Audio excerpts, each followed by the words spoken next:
Greetings, fellow classic TV fans. If you recall the classic TV show Bewitched, then of course you know who Agnes Moorehead is. Who could forget her iconic role as Samantha's manipulative witch mother, Endora? But prior to Bewitched, Agnes had established herself as a movie star. She had a role in Orson Welles' first film, Citizen Kane. Welles then gave her a role in his second film, The Magnificent Ambersons, which earned her an Oscar nomination. Her film work also earned her a spot as an MGM contract player. She also had an extensive and highly in-demand dramatic radio career. In the 1950s, she had a part in the movie Hush Hush, Sweet Charlotte. This earned Agnes yet another Oscar nomination. Moorehead guest starred on many of the classic TV shows. She won an Emmy for a part she played on The Wild Wild West. For me, one of the best examples of Agnes Moorehead's acting talent was in the Twilight Zone episode, The Invaders, where she was the only actor and had no dialogue. Now that's what I call a talented actress.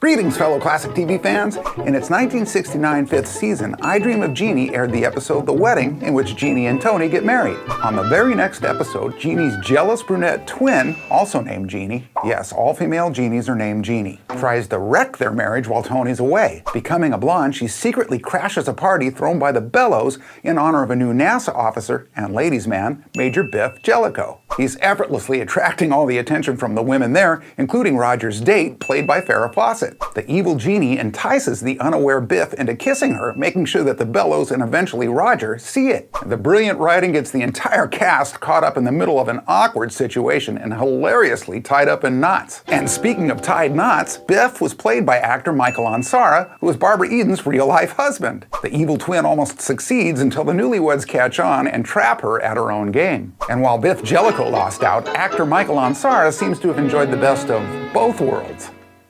Greetings, fellow classic TV fans. Perry Mason ran on CBS from 1957 to 66 with an astonishing 271 episodes. The fictional criminal defense lawyer was created by Earl Stanley Gardner. It had success in novels, films, radio, and finally, classic TV. Having appeared in as many as 50 films, Raymond Burr caught the eye of the show's executive producer, Gail Patrick Jackson. She'd seen him in the courtroom drama, A Place in the Sun. As the prosecutor in the movie, she felt he'd be perfect as the prosecutor on Perry Mason. But upon seeing the actor in a screen test, Earl Stanley Gardner proclaimed, "That's Perry Mason." Yet they felt he was overweight and told him he needed to slim down for the extremely demanding role. After all, he was written into a whopping 98% of the scenes. Burr put himself on a crash diet and then landed his spot in television history. Running for 9 solid seasons, Raymond Burr took home 2 Emmys, firmly establishing himself and the character as a classic TV icon.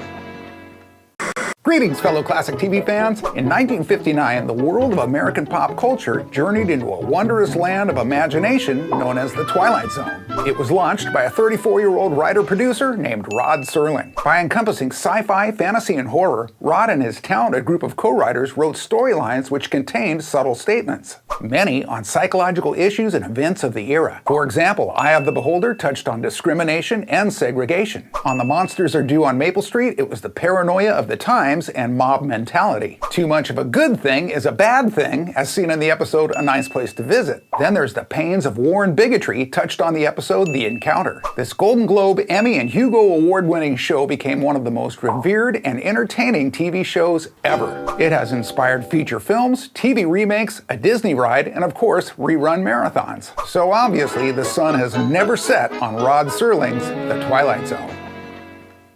Greetings, fellow classic TV fans. The great Bill Bixby established an illustrious 30-year-long career in show business. The first time I saw Bill was on the classic TV show My Favorite Martian, which was pure comedy. But his role as Tom Corbett on The Courtship of Eddie's Father made me a real fan. The show is a spin-off from the movie starring Glenn Ford and Ronnie Howard, but Bill Bixby and Brandon Cruz brought it to television with a high-quality adaptation. Its chemistry was a romantic comedy drama which ran for 3 seasons and 73 episodes. Bill was nominated for an Emmy on the show, and the many guest stars included Jodie Foster, Suzanne Pleshette, Tippi Hedren, and Cicely Tyson. And did you know that Miyoshi Umeki, who played Mrs. Livingston, was not only a famous singer, but she was the first Asian actress to ever win an Oscar. Bill Bixby and Brandon Cruz remained dear friends in real life, and as a matter of fact, Brandon honored Bill by giving his son the middle name of Bixby. And did you know that the classic theme song was written and performed by Harry Nilsson?